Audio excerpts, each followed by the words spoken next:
सभी साथियों से मैं पूछना चाहती हूँ, उनको कहना चाहती हूँ कि सबसे पहले हमें एक ऐसा प्लेटफॉर्म मिला है जहाँ पर हम खुद को स्वस्थ कर रहे हैं। ये बहुत ज़्यादा ज़रूरी बात है, खुद को स्वस्थ करना। और हम एक विजन ले रहे हैं कि हम समाज को स्वस्थ करेंगे, लोगों को स्वस्थ करेंगे, एक मिशन पर काम कर रहे हैं।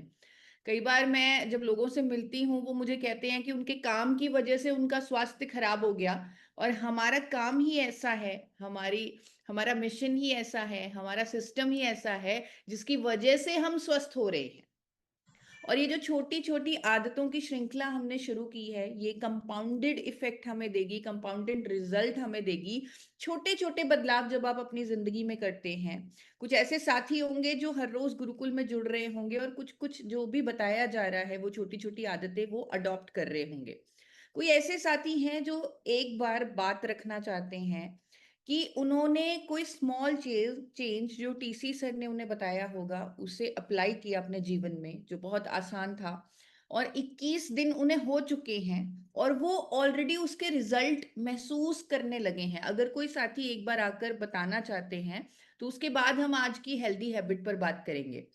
तो अगर कोई साथी, धनराज जी, अगर हम किसी को अनम्यूट कर सकें, जिन्होंने कोई छोटा चेंज, छोटा बदलाव अपनी ज़िंदगी में इम्प्लीमेंट किया हो और उन्हें लगभग 21 दिन हो चुके हों उस बदलाव को करते हुए, और वो क्या महसूस कर रहे हैं उनकी ज़िंदगी में, कोई ना कोई रिज़ल्ट वो महसूस कर रहे हैं, तो वो आगे आकर बताएँ एक बार, कोई भी एक साथी।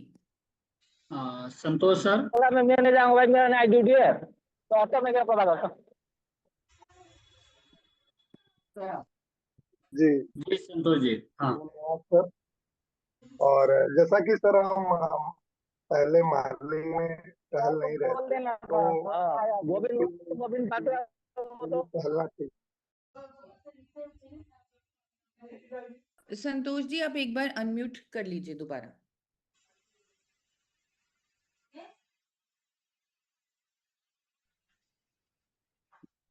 जी धन्यवाद। जी, जी। जैसा कि सुबह सुबह जो सेशन हो रहा है अभी, छोटे छोटे बदलाव के, तो हमने भी अपने जीवन में बदलाव किए। अभी हम पानी पीने से लेके, उसके बाद टहलने से लेके कई चीजों में हमने बदलाव किया। तो एक शानदार, मतलब जो सुबह सुबह थोड़ी लेजीनेस रहती थी, सुस्तीपन रहता था, तो वो धीरे धीरे दूर हुआ और बहुत मतलब अच्छा लगने लगा। सुबह सुबह मतलब एनर्जेटिक महसूस होने लगा और काफी ज्यादा हेल्दी महसूस करने लगे। बहुत मन से भी खुश होने लगे। जो सुबह सुबह ध्यान होता है, तो कई तरीके से हमको लाभ मिलना चालू हुआ और बहुत अच्छा महसूस करते हैं। जी thank you. Thank you Santosh ji, बहुत बहुत शुक्रिया। बहुत सारे साथियों का हैंड रेज है, मतलब मैं ये कहना चाहती हूँ कि आप भी ये देख रहे हैं, खुद महसूस कर रहे हैं कि जो बदलाव, जो आदत जो छोटी सी लग रही है, वो कितना बड़ा रिजल्ट हमें दे सकती है। इसीलिए मेरा आप सबसे निवेदन है कि जो भी आपको हर रोज बताया जाता है छोटी छोटी आदतों पर, उसे जरूर फॉलो कीजिए, उसे जरूर इम्प्लीमेंट कीजिए अपनी लाइफ में। और वो आपको क्या दे सकती है, आप कभी सोच भी नहीं सकते, उसकी कल्पना भी नहीं कर सकते। एक मैं अभी किताब पढ़ रही हूँ जिसका नाम है कंपाउंड इफेक्ट। उसमें लिखा हुआ है कि अगर आप स्वास्थ्य की छोटी छोटी आदतें अपनाना शुरू करते हैं, उससे आपका स्वास्थ्य तो बेहतर होता ही है, आपका मूड, एनर्जी भी बेहतर होता है, जिस तरह अभी संतोष जी ने बताया। और इससे आपकी प्रोडक्टिविटी बेहतर होती है, आपकी सक्सेस की दिशा में आप आगे बढ़ने लगते हैं। यानी ये जो छोटी आदतें हैं, इन्हें हम बहुत सीरियसली लें तो ये बहुत जरूरी है। ये हमारी जिंदगी में क्रांतिकारी बदलाव कर सकती हैं। आज एक बहुत छोटी सी आदत पर बात करूंगी, बल्कि दो आदतों पर बात करूंगी। पहली आदत है, हर बार जब भी हम खाना खाते हैं, जब भी आप जितने भी टाइम खाना खाते हैं, 2 या 3 बार दिन में, तो खाने के बाद कुल्ला जरूर कीजिए। बहुत सारे लोग नहीं करते, मैं जानती हूँ, लेकिन अगर आप इस आदत को अपनाएंगे तो ये आपके शरीर के लिए बहुत अच्छी आदत साबित होगी।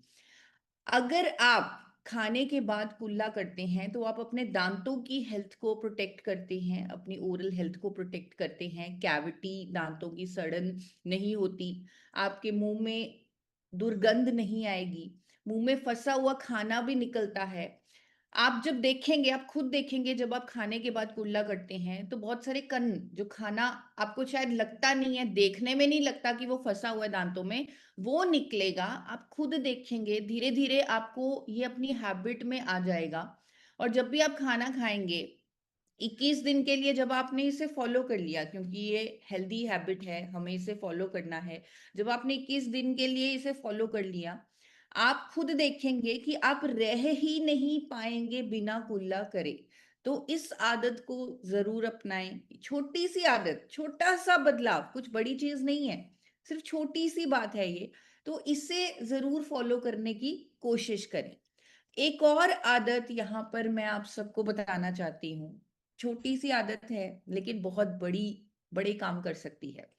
आज के टाइम में हम सब लोग कई बार ऐसी सिचुएशन में आ जाते हैं जब माइंड अशांत हो जाता है, हम अशांत हो जाते हैं, हम स्ट्रेस हो जाते हैं और आज की डेट में मेडिकल साइंस भी ये कह रही है कि बहुत सारी बीमारियां साइकोसोमेटिक हैं, यानी वो हमारे दिमाग के स्ट्रेस की वजह से हैं, वो स्ट्रेस जो लंबे समय तक हमारे अंदर बना हुआ है।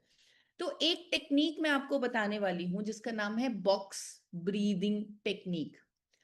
जब भी आपको दिन में कभी भी ऐसा लगे कि मैं स्ट्रेस्ड फील कर रहा हूँ, मैं एंग्शियस हूँ या थोड़ी बेचैनी फील हो रही है, या अगर नहीं भी ऐसा कुछ है, तो भी अगर आप दिन में 10 मिनट के लिए ये बॉक्स ब्रीदिंग कर सकते हैं, तो आपको आपके माइंड की हेल्थ के लिए, आपकी हेल्थ के लिए, आपके जीवन के लिए बहुत बेहतर होगा। और ये टेक्नीक क्या है, मैं आपको थोड़ा-सा इसके बारे में एक्सप्लेन करती हूँ। इस टेक्नीक में आपको 4 सेकंड के लिए नाक से साँस अंदर लेना है, 4 सेकंड के लिए रोकना है, 4 सेकंड के लिए मुँह से साँस को बाहर निकालना है और 4 सेकंड फिर से रुकना है। इस टेक्नीक को करना बहुत ही आसान है। सिर्फ़ आपको ये साइकिल फ़ॉलो करना है 4-4 सेकंड का। अभी एक थोड़ा-सा, क्योंकि हमारे पास समय है, अभी एक बार इसको करके देखते हैं, ताकि हमें समझ में आए कि मैं आपसे क्या कहना चाहती हूँ और इसे जब आप हर रोज़ इम्प्लीमेंट करेंगे, तो आप खुद देखेंगे कि आपकी साँसें ज़्यादा लंबी हो चुकी हैं, आपका माइंड ज़्यादा शांत रहता है, आपके स्वास्थ्य की हेल्थ अभी बेहतर होने एक लगेगी। साथ तो अभी एक साथ हम ये बॉक्स ब्रीदिंग टेक्निक करने की कोशिश करेंगे। तो आप अपनी रीढ़ की हड्डी सीधी कर लीजिए, हो सके तो आँखें बंद कर लीजिए, ये इंस्ट्रक्शंस फॉलो कीजिए और बॉक्स ब्रीदिंग टेक्निक करने की कोशिश कीजिए। प्रैक्टिस करेंगे। 4 के काउंट से सांस अंदर लीजिए। 1, 2, 3, 4। रुकें। 1, 2, 3, 4। सांस को मुंह के थ्रू बाहर निकालें। 1, 2, 3, 4। रुकें। 2, 3, 4। सांस लें। 2, 3, 4। रोकें। 2, 3, 4। छोड़ें। 2, 3, 4। रुकें।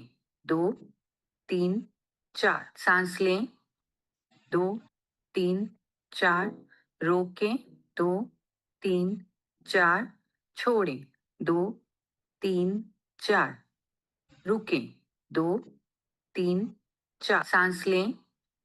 2, 3, 4। रोकें। 2, 3, 4। छोड़ें। 2, 3, 4। रुकें। 2, 3, 4। सांस लें। 2, 3, 4। रोकें। 2, 3, 4। छोड़ें। 2, 3, 4। रुकें। 2, 3, 4। तो दोस्तों, ये सिंपल सी आदत बॉक्स ब्रीथिंग जिसको अभी हमने प्रैक्टिस किया, आप खुद देखेंगे कि अगर आप कभी भी थोड़े से पल के लिए आप स्ट्रेस्ड फील करें या आपको ऐसा लगे कि मुझे कुछ अच्छा नहीं लग रहा, तो अगर आप सिर्फ 5-7 मिनट के लिए इसे प्रैक्टिस करेंगे, तो आप खुद फील करेंगे कि आपकी बॉडी बहुत बेहतर महसूस कर रही है। तो बहुत सारे साथियों से मैं यहाँ पूछना चाहती हूँ, हमारा सेशन फुल हो चुका है, यूट्यूब पर लाइव भी हो रहा है, जो साथी नहीं यहाँ पर ज्वाइन कर पाए वो यूट्यूब पर कर लें।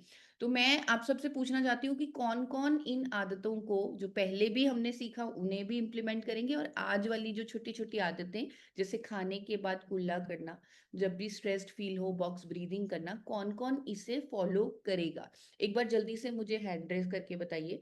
एस के मौर्य जी, चित्तरंजन जी, यशपाल जी, धनराज जी और अशोक जी। बहुत सारे हैंड रेज़, आनंद जी, संजीव जी, बहुत सारे हैंड रेज़ मुझे दिख रहे हैं। तो इसी आशा के साथ आज का सेशन ज्वाइन करती हूँ कि जिस मिशन पर हम काम कर रहे हैं, जो क्रांति हम लाना चाहते हैं, उस पर हम अपना 100% देंगे, उससे भी ज्यादा देंगे। तो हम सब मिलकर एक ऐसा भारत बनाएंगे जहां पर हर कोई अभी स्वस्थ होगा, हर कोई रोग मुक्त होगा। ये दोस्तों, ये एक बहुत बड़ी जिम्मेदारी है जो हम ये सोच रहे हैं कि हमें स्वास्थ्य क्रांति लेकर आनी है। ये बहुत बड़ी रिस्पॉन्सिबिलिटी है हम सब पर। तो हमें खुद तो स्वस्थ होना ही है। हम अपने पूरे देश के बारे में, लोगों के बारे में, पूरे समाज के बारे में सोच रहे हैं कि हमें एक क्रांति लेकर आनी है, लोगों को स्वस्थ करना है। अब पहले शायद जब ये बताया गया या बोला गया कि हम पूरे देश को स्वस्थ करेंगे, तो शायद हो सकता है किसी को डाउट होता होगा कि ऐसे कैसे संभव है। लेकिन जब से एक फॉर्मूला हमें मिला है, जब से राइज का कॉन्सेप्ट हमें मिला है, तब से आपको भी यकीन आने लगा होगा कि हाँ, ये संभव है। हाँ, हम लोगों तक स्वास्थ्य का सही ज्ञान पहुंचा सकते हैं। हाँ, हम लोगों को जागरूक कर सकते हैं, उन्हें फिर से जगा सकते हैं अपने हेल्थ के लिए, वो भी एक आसान तरीके से, एक आसान फॉर्मूले से जो हमें मिल चुका है, जिसका नाम है राइज। किस किस को ऐसा लगता है कि राइज एक बहुत ही आसान तरीका है, बहुत ही आसान फॉर्मूला है लोगों को जागरूक करने का, लोगों को हेल्थ के प्रति मोटिवेट करने का? तो आशुतोष जी, पवन जी, सबके हैंड रेज मुझे दिख रहे हैं। तो राइज समझना और समझाना आसान है, ये आप सब मानते हैं, क्योंकि बहुत सारे हैंड रेज मैं देख रही हूँ, बहुत सारे चेहरों पर मुस्कुराहट देख रही हूँ। यानी आप भी मेरे साथ सहमत हैं कि राइज ऐसा तरीका हमें मिल चुका है कि हम अपने मिशन में बहुत बढ़ चढ़कर काम कर सकते हैं, लोगों को अवेयर कर सकते हैं। तो राइज में सिंपल सी चीज, आप सबको राइज का एक्सपर्ट तो बनना ही है, तो ही हम अपने मिशन में बहुत बड़ा योगदान दे सकते हैं।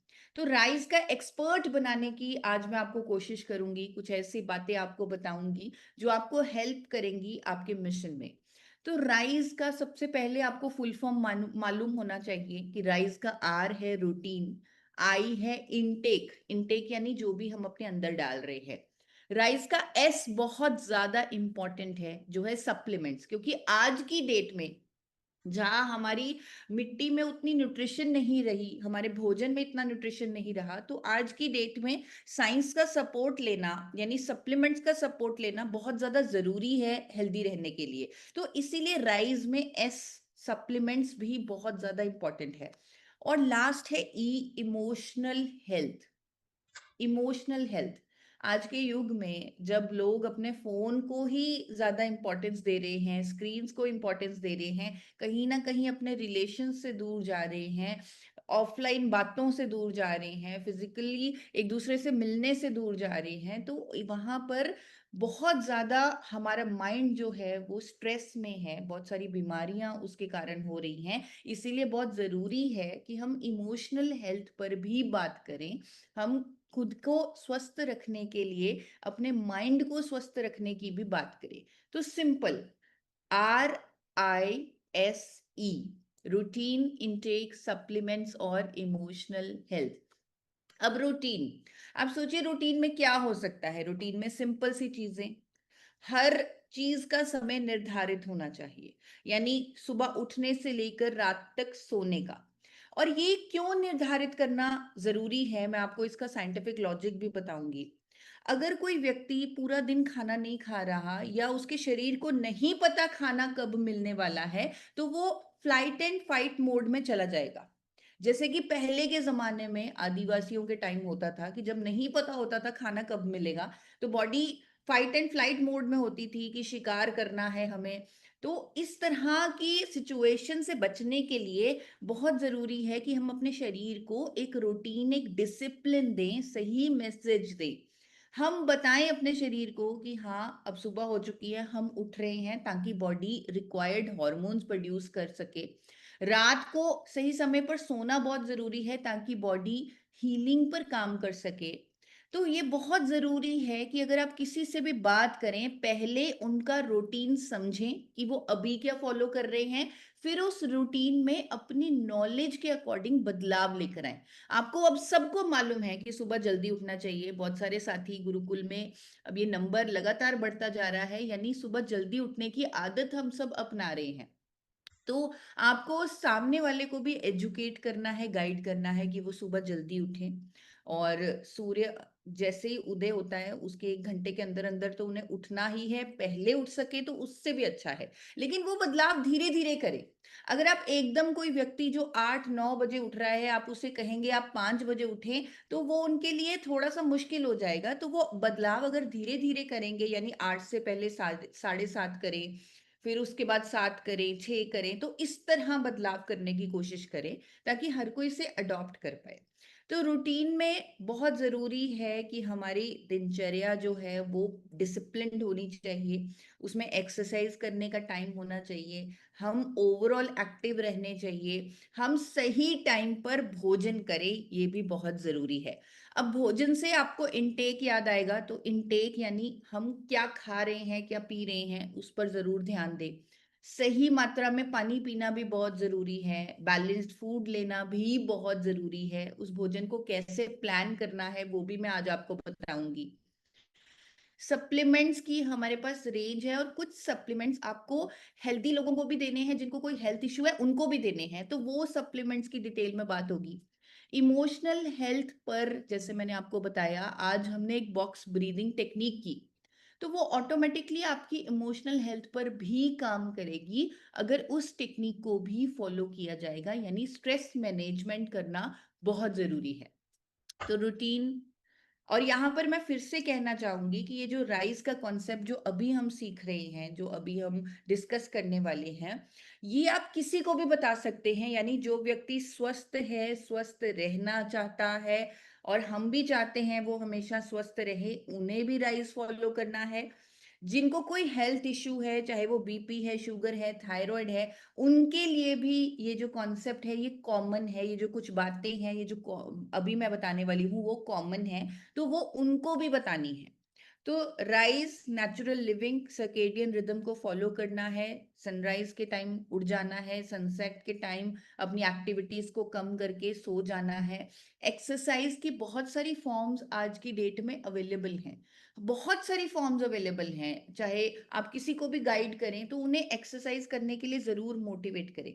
और एक चीज मैं बार बार कह रही हूं कि पहले सामने वाले को सुने, पहले उनका रूटीन जानने की कोशिश करें, उनकी पूरे पूरी पूरी दिनचर्या को समझें। आप देखें कि वो कितने बजे उठ रहे हैं, वो कितने बजे खाना खा रहे हैं, वो एक्सरसाइज कितने बजे कर रहे हैं। एक बार उन्हें सुने, उन्हें समझें, उसके बाद चेंजेस करें। अगर वो एक्सरसाइज नहीं कर रहे तो उन्हें मोटिवेट करें, रिक्वेस्ट करें, क्योंकि हम एक मिशन पर काम कर रहे हैं। अगर आप खुद एक्सरसाइज के लिए टाइम नहीं निकाल रहे तो प्लीज टाइम निकालें। दिन में कम से कम 1 घंटे के लिए अपने शरीर को समय दें और एक्सरसाइज करने की कोशिश करें। और एक्सरसाइज की बहुत सारी फॉर्म्स हैं, आप सिंपल वॉकिंग कर सकते हैं, योगा कर सकते हैं, अभी गुरुकुल में बहुत अच्छे से योगा हो रहा था, आप वो कर सकते हैं, स्ट्रेचिंग कर सकते हैं, स्ट्रेंथ ट्रेनिंग कर सकते हैं।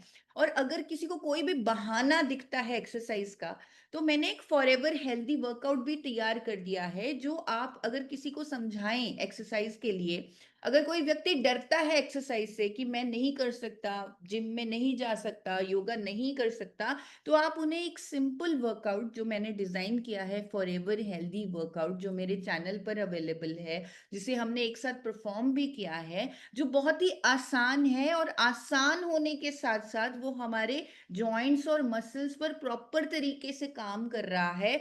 और स्पेशली वो लोग जो कभी एक्सरसाइज नहीं करते, अगर वो इसे करना शुरू करेंगे तो उन्हें एक्सरसाइज आसान भी लगेगी, और साथ में उनकी बॉडी को जो इम्पैक्ट मिलना चाहिए, उनकी मसल्स को जो इम्पैक्ट मिलना चाहिए वो भी मिलेगा। तो इसीलिए आप उन्हें मोटिवेट कर सकते हैं, गाइड कर सकते हैं कि आप फॉरएवर हेल्दी वर्कआउट करना शुरू कर दीजिए। और ये सिर्फ 25 मिनट का ही है, ताकि किसी को ये ना लगे कि मुझे 1 घंटा टाइम निकालना पड़ेगा। तो शुरुआत करने के लिए बहुत अच्छा है, तो इसका इस्तेमाल करें। और यहाँ पर ये भी कहना चाहूंगी कि हमारे रूटीन में सूर्य की रोशनी लेना, धूप लेना, सनलाइट लेना बहुत ज़्यादा इम्पोर्टेंट होना चाहिए। हमें कोशिश करनी चाहिए कि हम रोज़ाना सनलाइट लें। आप ये जो वर्कआउट है फॉरएवर हेल्दी वर्कआउट, ये बाहर धूप में भी कर सकते हैं। सामने वाले व्यक्ति को गाइड ज़रूर करें कि 20 मिनट सनलाइट ज़रूर लें। सही समय पर खाना खाना, सही समय पर खाना, पानी, ये सारा आपकी दिनचर्या का हिस्सा होना चाहिए। यानी सिंपल सी चीजें आप सामने वाले व्यक्ति को गाइड करें कि आप अपना जो खाने का समय है उसे निर्धारित करें। Body fight and flight mode में नहीं होनी चाहिए। एक डिसिप्लिन जीवन शैली, शायद हमारे से आने पीछे वाली जनरेशंस, हमारे दादाजी की जनरेशन, वो ऑलरेडी ये सब कर रहे थे। ऑलरेडी उनका एक डिसिप्लिन दिनचर्या होती थी। ऑलरेडी वो सनराइज के टाइम उठ जाते थे, उससे पहले उठ जाते थे।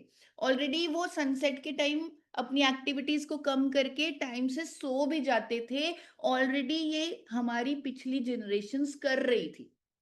फिर से उन्हें याद दिलाना है कि आपको ये चीजें वापस करनी है। इनटेक में मैं थोड़ा विस्तार में बताऊंगी कि इनटेक में बहुत ज़रूरी है कि हम अपनी डाइट को ऐसे प्लान करें कि हमें अपने भोजन से carbohydrates, proteins, fats, vitamins, minerals, prebiotics, probiotics, antioxidant मिले। ऐसे प्लान होनी चाहिए हमारी डाइट। और इसमें बहुत ज़्यादा प्लानिंग करने की भी ज़रूरत नहीं है, क्योंकि हमारी जो भारतीय थाली है उसमें सब कुछ मिल जाता है। हमें हमें बहुत सारे न्यूट्रिएंट्स मिल जाते हैं। लेकिन गलती क्या हो रही है, मैं अक्सर इस बात पर चर्चा करती हूँ कि हमने अपनी थाली में अनाज को हीरो बना रखा है। हमने इतना ज्यादा अनाज डाल दिया है अपनी थाली में, जिसकी वजह से वो थाली जो दुनिया की सबसे न्यूट्रिशियस थाली है वो हमें न्यूट्रिशन दे नहीं पाती, क्योंकि हमारा फोकस ही अनाज पर होता है, हमारा फोकस ही रोटी चावल पर होता है। तो इस फोकस को दूर करें। इसका आसान तरीका है मील सीक्वेंसिंग। मील सीक्वेंसिंग का मतलब है अपने खाने को एक ऑर्डर में खाएं। सबसे पहले आप सैलेड खाएं, उसके बाद सब्जी खाएं, उसके बाद आपकी प्लेट में जो प्रोटीन का सोर्स है, यानी दाल है या दही है या चना है या पनीर है, तो जो प्रोटीन का सोर्स है वो खाएं। उसके बाद अनाज खाएं, यानी उसके बाद वैसे खाएं जैसे आप अब तक खाते आए हैं। इससे आप देखेंगे ऑटोमेटिकली आपकी अनाज की जो कंजम्पशन है वो कम हो जाएगी, क्योंकि पहले ही आपका पेट भर चुका है। पहले ही आप सैलेड खा चुके हैं, आप सब्जी खा चुके हैं, आप दाल खा चुके हैं, तो ऑटोमेटिकली अनाज थोड़ा कम हो जाएगा। अब मुझे ये बताइए, मील सीक्वेंसिंग करना, एक ऑर्डर में खाना, पहले सैलेड खाना, उसके बाद सब्जी खाना, उसके बाद प्रोटीन का सोर्स खाना, फिर नॉर्मल खाना खाना, क्या ये करना आसान है या मुश्किल? अगर आसान है, इस तरह थम्स अप करके मुझे बताइए कि ये आसान चीज है। तो रशपाल जी थम्स अप कर रहे हैं, और उत्कर्ष जी थम्स अप कर रहे हैं, गया जी थम्स अप कर रहे हैं। तो ये आसान है, और किसी को बताना भी आसान है। और अगर आपने ऐसे बता दिया तो आप उनकी हेल्थ के लिए, उनके स्वास्थ्य के लिए बहुत अच्छा काम कर देंगे। और जो ये हमारी थाली है, हमारा ये भोजन है, ये दुनिया का सबसे न्यूट्रिशन सिस्टम है। लेकिन अगर इसे गलत तेल में बना लिया तो ये हमारे लिए खतरनाक हो जाएगा। इसीलिए बहुत जरूरी है कि अपने घर के बने खाने को physically refined rice bran oil में बनाएं, जो ट्रांस फैट फ्री हो, जो यूरोप के नए सेफ्टी स्टैंडर्ड्स को कंप्लाई करता हो। और हमारे पास health guard rice bran oil है जो ऑलरेडी इन मापदंडों को पूरा करता है। तो ये भी गाइड करें, और ये इनटेक का ही पार्ट होना चाहिए कि ये भी आप गाइड करें कि खाने को एक ऑर्डर में खाना है, और साथ में इसे सही तेल में बनाकर खाना है। तो ये हमारी एजुकेशन का हिस्सा होना चाहिए। अब एक इम्पॉर्टेंट चीज मैं आपको बताने वाली हूँ, क्योंकि हम खाने की बात कर रहे हैं, इनटेक की बात कर रहे हैं, तो बहुत इम्पॉर्टेंट चीज जो है कि रात का खाना जो है वो थोड़ा लाइट होना चाहिए। और खाने और सोने के बीच में कम से कम 2 घंटे का, वैसे तो 3 घंटे का गैप होना चाहिए। अब ये मैं क्यों कह रही हूँ? वो इसलिए क्योंकि मैं चाहती हूँ कि रात को हमारा शरीर हीलिंग पर काम करे, डाइजेशन पर नहीं। अगर हम रात को बहुत हेवी खाना खा लेंगे, बहुत ज़्यादा रोटी, चावल, सब्ज़ी, बहुत ज़्यादा खाना खा लेंगे, तो हमारा शरीर हीलिंग पर काम नहीं कर पाएगा, वो खाने को पचाता ही रहेगा पूरी रात। लेकिन हम चाहते हैं कि पूरी रात हीलिंग पर काम हो, हमारे सेल्स रिपेयर हों, इसीलिए बहुत ज़रूरी है कि हमारा रात का खाना हल्का होना चाहिए। हमारे रात के खाने में आप सूप, सैलेड, सब्ज़ी, प्रोटीन के सोर्सेज़ ले सकते हैं। अनाज को थोड़ा कम कर दीजिए इंटेंशनली। अनाज अगर आप छोड़ दें रात के खाने में तो और अच्छा है, लेकिन अगर आपको नींद नहीं आती, कई लोग ऐसे होते हैं जिनको अनाज खाए बिना नींद नहीं आती, तो कम अनाज लेने की कोशिश करें रात को। वो आपने दोपहर को अच्छे से ले लिया है, रात को अनाज कम करने की कोशिश करें।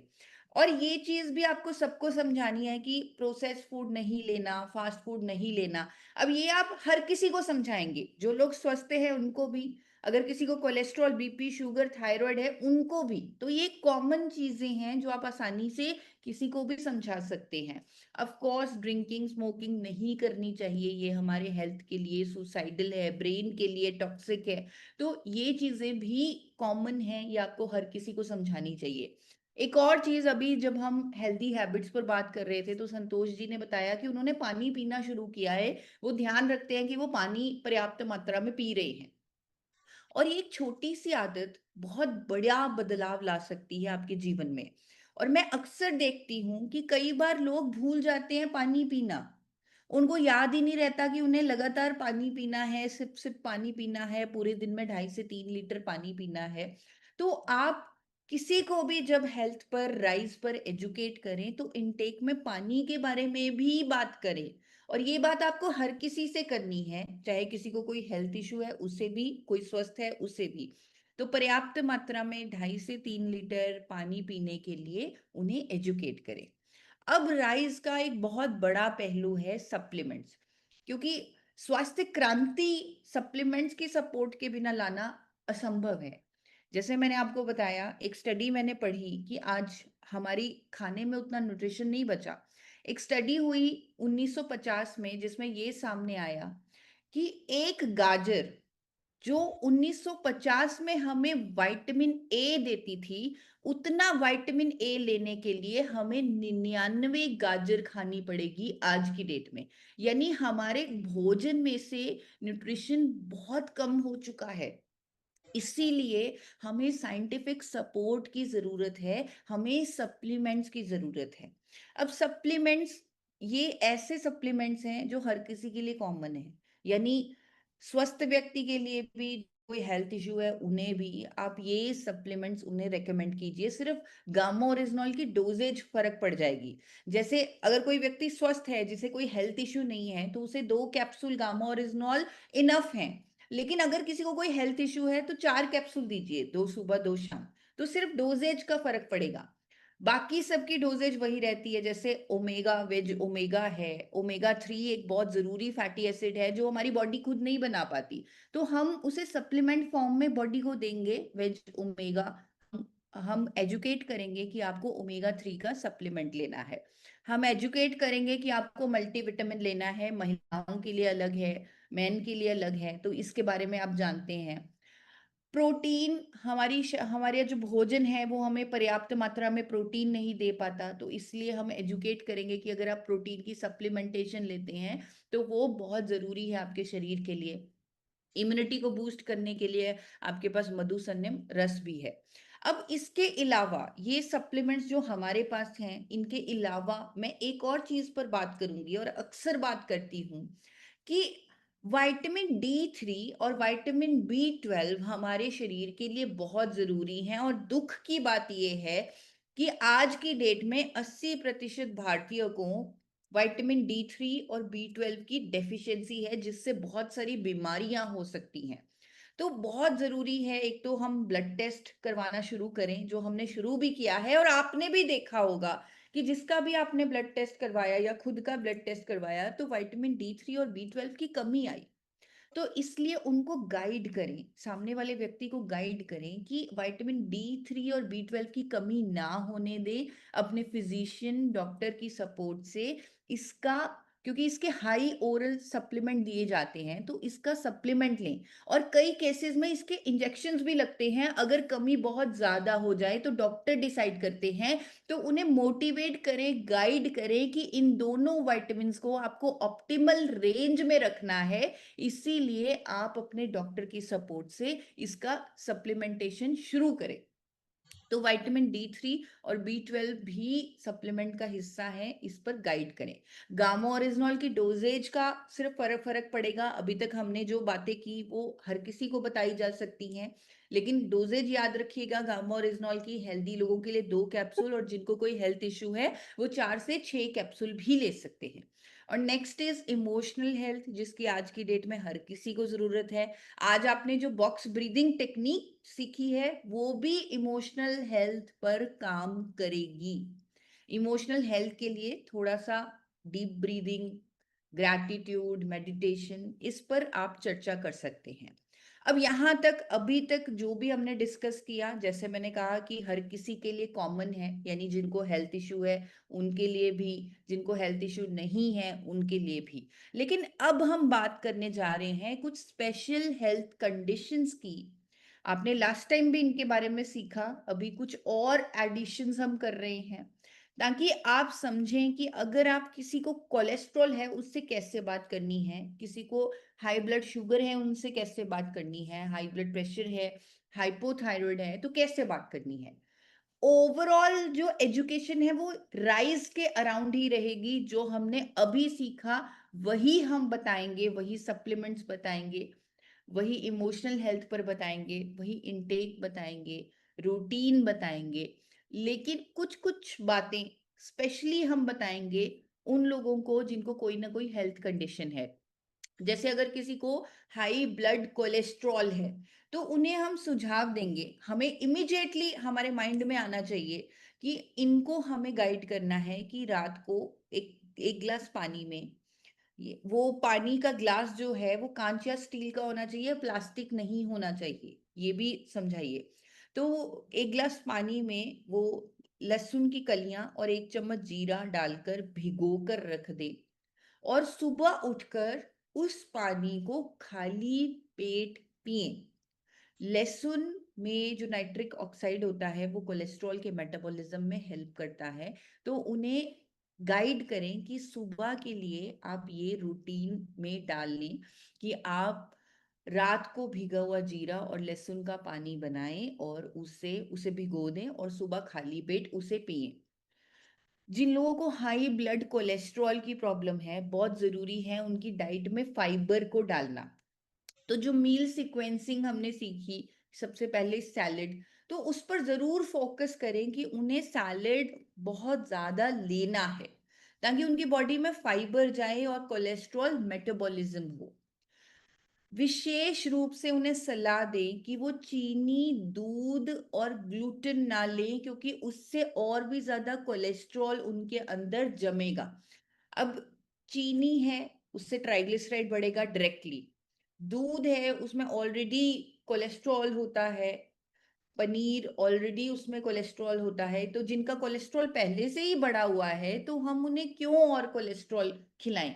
तो इसलिए उन्हें ध्यान से समझाएं कि आपको दूध भी नहीं लेना, चीनी भी नहीं लेनी, और गेहूं को भी कम मात्रा में लेना है, और हो सके तो गेहूं की जगह मिलेट्स लेना है, क्योंकि ग्लूटेन का डायरेक्ट रिलेशन है कोलेस्ट्रॉल डेपोजिशन से।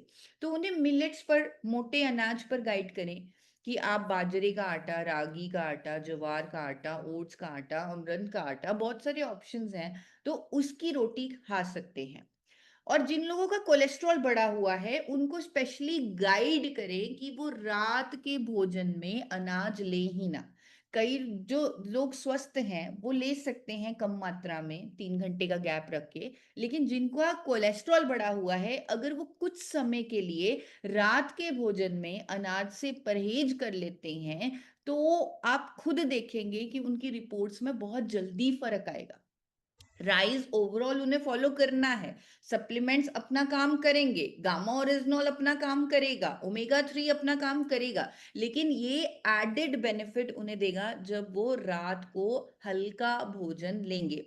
और मेरे चैनल पर अगर ये सब समझाना मुश्किल लगता है तो मेरे चैनल पर एक वीडियो बनी हुई है, 3 मिनट की वीडियो है।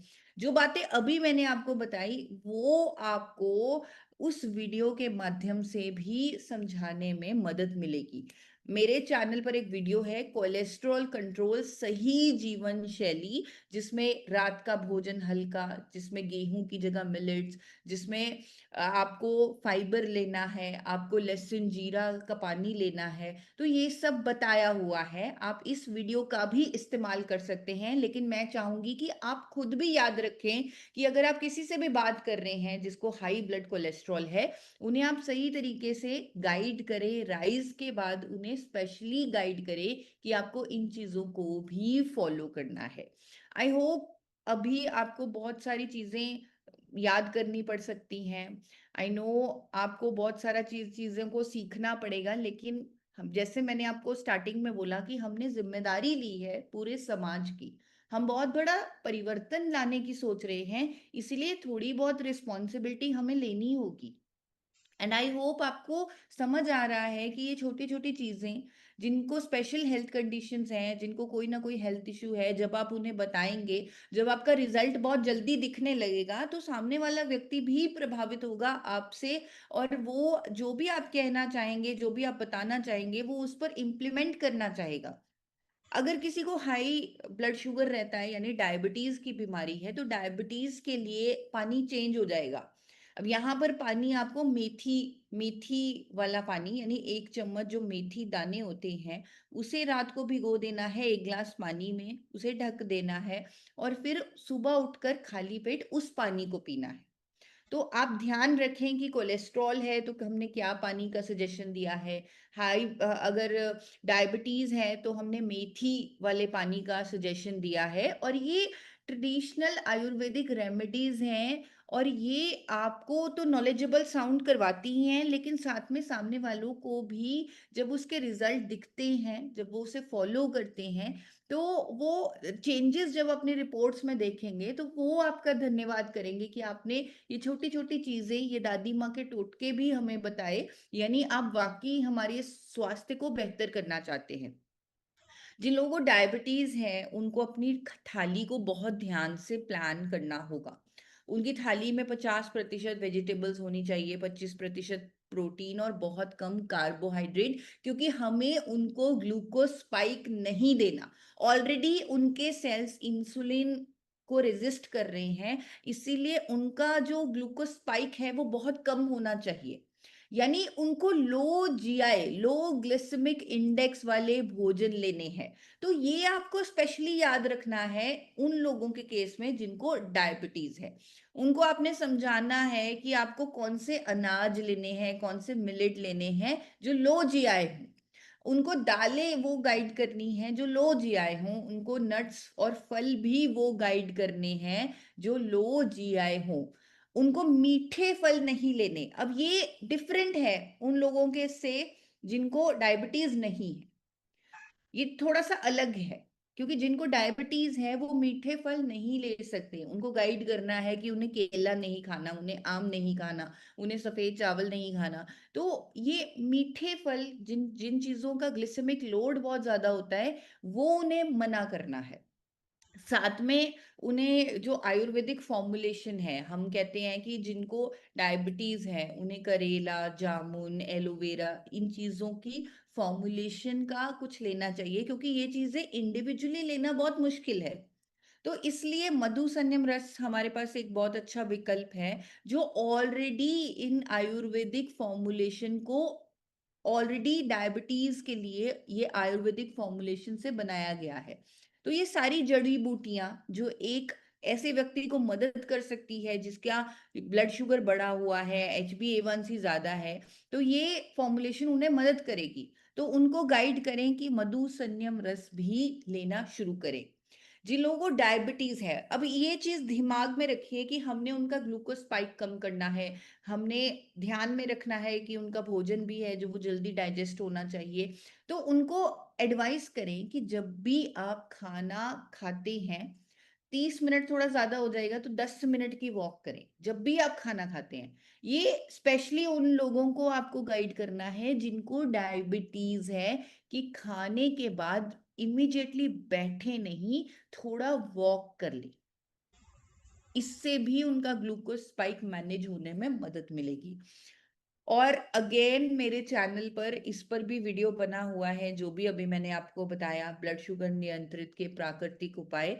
तो इस वीडियो को भी आप रेफर करते रहिए, दिखाते रहिए, खुद भी समझते रहिए, सामने वाले को भी समझाते रहिए। अब एक हेल्थ कंडीशन की बात करेंगे, हाइपोथायराइड।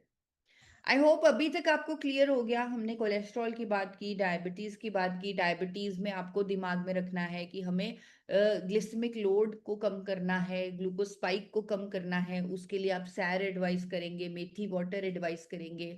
उसके लिए आप ये भी एडवाइस करेंगे कि लो जीआई फूड्स पर आपको स्विच होना है, मीठे पदार्थ आपको नहीं लेने। तो ये चीजें आपको माइंड में रखनी है राइज के साथ साथ। अब हाइपोथायराइड में भी कुछ चीजें हैं जो आपको माइंड में रखनी है राइज के साथ साथ। जिस तरह यहां पर आप हाइपोथायराइड को लिंक कीजिए मेटाबॉलिज्म से। आप लिंक कीजिए कि इस व्यक्ति का पहले ही मेटाबॉलिज्म बहुत स्लो चल रहा है, इसके मेटाबॉलिज्म को फास्ट करना है। उसके लिए सबसे अच्छा काम करता है, सुबह यहाँ पर पानी चेंज हो जाएगा, यहाँ पर डिटॉक्स वाटर आ जाएगा। डिटॉक्स वाटर आप चिया सीड से भी बना सकते हैं, आप नींबू डालकर अगर पानी लेते हैं तो वो भी डिटॉक्स वाटर है। तो सुबह की शुरुआत होगी डिटॉक्स वाटर से, स्पेशली उन लोगों में जिनको हाइपोथायराइड की प्रॉब्लम है।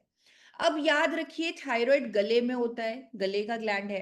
तो हमें कुछ ऐसी चीजें उन्हें बतानी है कि ये जो उनका थायराइड ग्लैंड है उस पर इम्पैक्ट पड़े। अब यहाँ पर हमारा योग प्राणायाम बहुत अच्छे से काम करता है। अगर आप सिर्फ उन्हें ये बोलें कि आप ओम चांटिंग करें, दिन में कम से कम 10 बार जोर जोर से ओम का उच्चारण करें, तो वहां पर हमारी थायराइड ग्रंथि पर कंपन होती है। तो वो जब आप उन्हें एजुकेट करेंगे, अगर आपने राइज के 1 पेज डॉक्यूमेंट्स देखे हैं, उसमें बहुत अच्छे से योगा आसन्स बताए गए हैं, बहुत अच्छे से ये प्राणायाम बताए गए हैं जो थायराइड के पेशेंट्स के लिए बहुत अच्छे हैं। तो आप उन्हें गाइड करें, उस पेज की मदद लें और गाइड करें, और दिमाग में रखें कि आपने उनकी थायराइड ग्रंथि पर कंपन करनी है, जिसमें ओम का उच्चारण सबसे बड़ा रोल अदा कर सकता है। किसी को भी अगर आप मोटिवेट कर करके उन्हें बोले कि रोज आपको 5 से 10 मिनट ओम का उच्चारण करना है, तो आप खुद देखेंगे कि उनके जो रिजल्ट्स हैं वो बहुत जल्दी आने लगेंगे। अब यहाँ पर एक और चीज आपको ध्यान में रखनी है। अब ये नॉर्मल चीजें जैसे प्रोसेस फूड ना लेना, चीनी ना लेना, ये तो नॉर्मल चीजें, ये हर किसी को हम बताते हैं। लेकिन थायराइड के केस में आपको ये ध्यान में रखना है कि कच्ची या कम पकी हुई फूल गोभी या ब्रोकली, पत्ता गोभी आप उनको नहीं लेनी, क्योंकि ये गोइट्रोजेनिक फूड्स हैं। अच्छे से पका के आप ले सकते हैं, लेकिन अधपकी आपको गोभी वगैरह नहीं लेनी, क्योंकि ये गोइट्रोजेनिक फूड है। अब एक और विशेष चीज मैं बताना चाहती हूँ, जिनको थायराइड की प्रॉब्लम है उनको जिंक और सेलेनियम न्यूट्रिएंट्स अपनी डाइट में ऐड करने हैं, जिसका आसान तरीका है थोड़े से काजू और कद्दू के बीज। जो लोग ले सकते हैं वो ब्राजील नट अगर लेते हैं तो इसमें भी बहुत ज्यादा सिलेनियम होता है। सूरजमुखी का बीज जो होते हैं उसमें भी सिलेनियम होता है। तो ये चीजें भी आप एडवोकेट कर सकते हैं। लेकिन काजू और पंपकिन सीड्स हर किसी के घर में होते हैं, तो इसीलिए मैं इस पर ज्यादा कहती हूँ कि आप काजू और पंपकिन सीड्स उन्हें खाने की आदत डालें। बहुत जरूरी है, आपको पता होना चाहिए कि थायराइड की प्रॉब्लम आयोडीन की डेफिशिएंसी से होती है। तो बहुत जरूरी है कि उनका जो खाने में नमक का इस्तेमाल किया जा रहा है वो नमक आयोडाइज्ड हो। तो वो भी आप उन्हें गाइड करें, उनका नमक चेक कर लें उनकी किचन में जाकर कि क्या वो आयोडाइज सॉल्ट का इस्तेमाल कर रहे हैं। और अगेन इस पर मेरी एक वीडियो भी अवेलेबल है, थायराइड नियंत्रण सही जीवन शैली, यानी जो मैंने आपको बताया है वो एक वीडियो के माध्यम से आप खुद भी समझ सकते हैं, सामने वाले व्यक्ति को भी समझा सकते हैं।